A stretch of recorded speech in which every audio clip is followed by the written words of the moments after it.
Welcome to Man Does Tech, where I solve the problems you didn't even know you had. In this video, I will show how to make chocolate bark from chocolate bars. First, select about 12 ounces of your preferred chocolate. Break it into small, uniform pieces to ensure it melts smoothly. You can use a double boiler, stirring frequently, or microwave it in 30-second intervals, stirring well after each.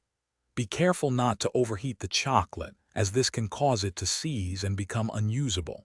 Aim for a smooth, glossy consistency. Once your chocolate is perfectly melted, prepare a baking sheet.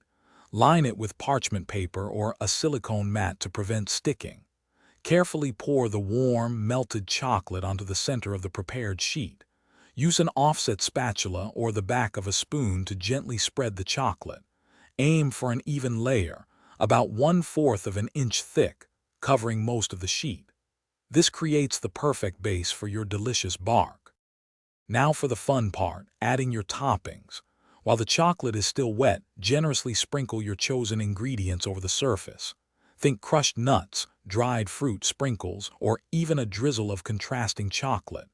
Gently press the toppings into the chocolate to ensure they adhere well. Once topped, let the bark set completely.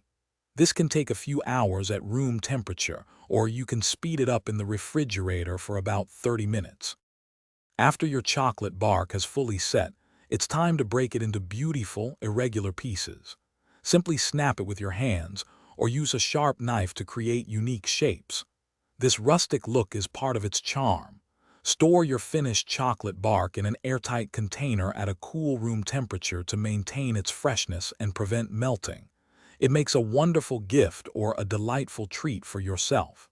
Also, be sure to check the description below for a link to the new Kindle Paperwhite and other great deals.